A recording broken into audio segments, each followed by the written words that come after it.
So I just hit 100 subscribers on YouTube. Thank you so much to everyone who has joined me so far.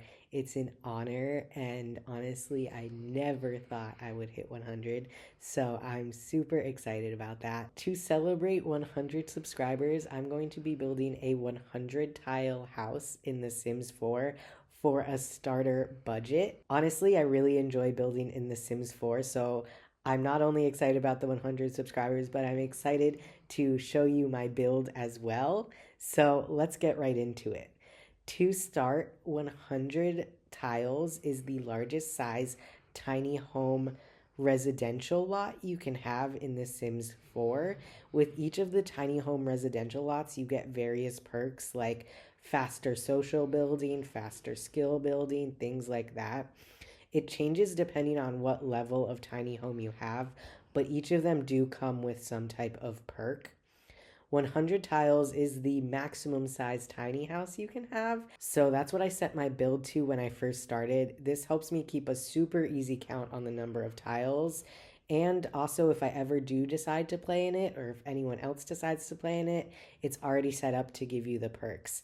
I started off the build by kind of trying to gauge just how big 100 tiles was and what possibilities I might have with the floor plan. Whenever possible, I try to add a second bedroom or a second space just to give more area to put like activity toys, things like that for the Sims. Or, of course, if they want to expand their family, they'll have that option right away without having to create an addition. So, when possible, I try and add 2 bedrooms. I did end up making a 2-bed, 1-bath home with an open concept living, kitchen, and dining area. I also try, whenever possible, to make sure there's a place to eat, a couch to sit on, and of course, a kitchen to cook at. I did manage to include all of these in just 100 tiles, so I'm really excited about that. Once I settled on the floor plan, I decided to kind of mark out where I wanted the furniture to go, along with making sure I had enough simoleons for the furniture that I wanted. So I added in anything I considered essential, which was kitchen items, a dining table, some chairs, a couch, and then like bathroom items as well. I did put some of the cheapest options, partly because I knew I was going to need to use cheap stuff in a starter home, and my idea was to replace them going forward. But obviously, that depends a lot on the amount of simoleons I end up having to kind of decorate, if that makes sense. But at least when I place the furniture in the start, I know I have money for at least one piece of furniture, maybe an ugly piece of furniture, but I at least have couches there and things like that. I also realized that I did not add lights until the very end of this build. To be completely honest, this is how I build normally. I end up building in the dark until I decide what kind of lighting I want, and then I add that lighting in as I go, because a lot of times people will put the tiny little saucer lights that are like, I guess, recessed lighting basically, and they'll put those all over the build so they build in the light, and that makes so much sense. But I always have trouble finding them afterwards, so I hate adding them in because I'm always going to forget to delete them.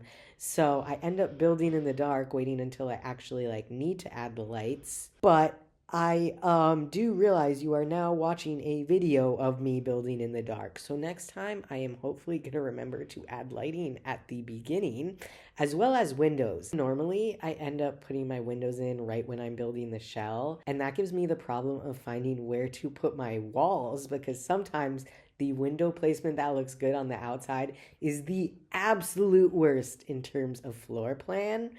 But today, I guess I decided to do the complete opposite and almost forget to put in windows at all, because I waited till I was so far into furnishing to add windows. I also, at this point, had checked how much money I had left and realized I had already gone significantly over budget. Since I didn't create a sim to build this house with on the lot, I was going by the little information section, which has a counter on how much your house costs.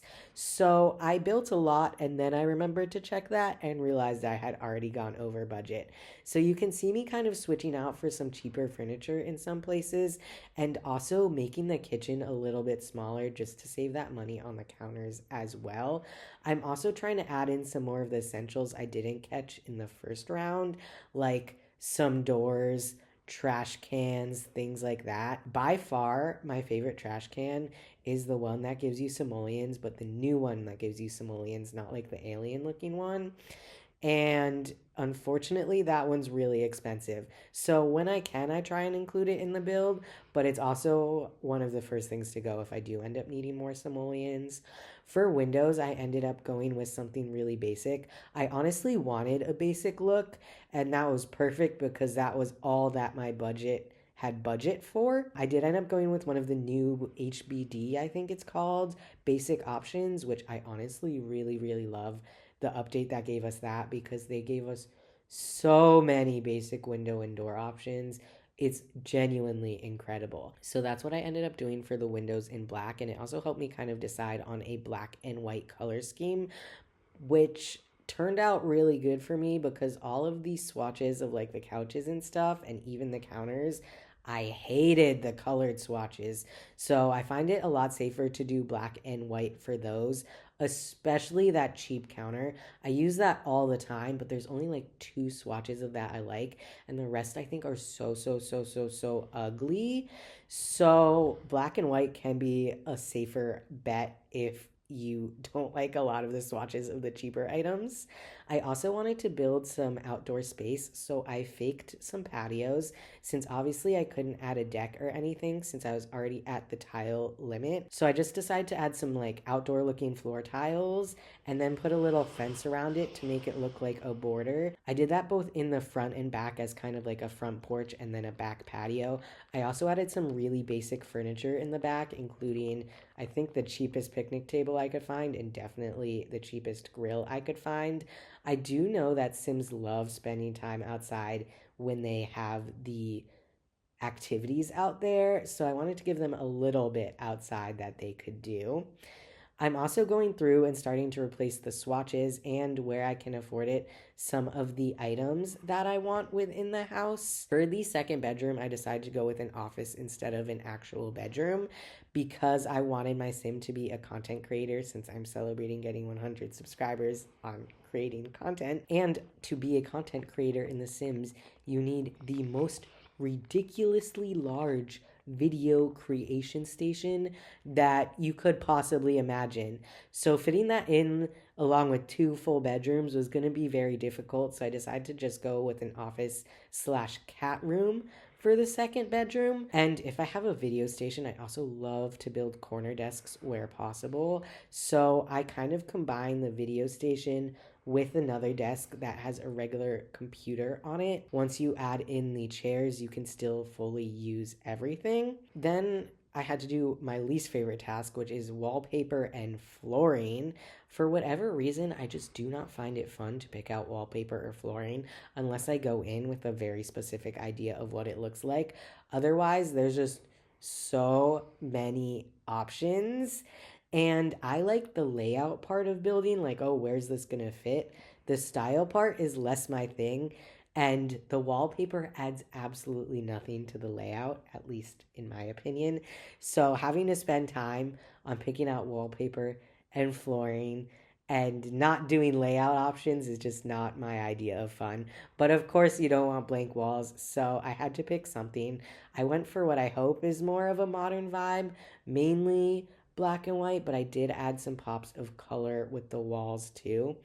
I'm also at this point realizing that I am, of course, still over budget. So I'm trying to replace where I can some of the more expensive items like doors with cheaper options. And I also got rid of the expensive TV that I had. I love giving them good TVs when it's possible, but with a starter budget, to be honest, that's not really possible. That they give me enough money to finish furnishing the bedroom, which I added just some simple nightstands, a mirror, and a dresser. And it also gave me some money to add carpets, which I did to really pull in some color.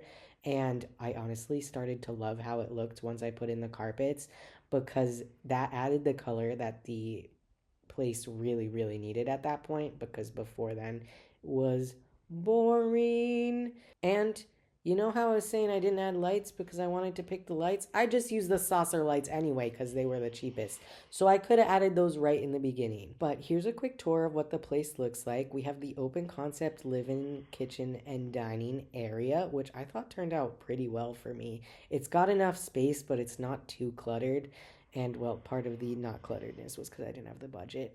We also have the office with the corner desk that I had been mentioning, and then a very basic bathroom and patio. And well, the bedroom's also basic. Okay. A lot of this is basic, but it's a starter home. If you've made it this far, thank you so much for watching. And thank you to everyone who has joined me on my channel so far. It's an honor to have you. And if you'd like to join me or see more of my content, please follow along. We'd love to have you. And if you have any build ideas for The Sims 4, I'd also love to hear those because I love building and sometimes I don't have ideas. So if you have any ideas you want to share with me, or maybe even stuff you'd like to see me build, please do so. And also let me know your thoughts on the build I just made because I almost never get thoughts on my builds. I did put the build in the gallery if you are interested in seeing it yourself. I'll put my handle in the description. But otherwise, thank you so much and I will see you next time.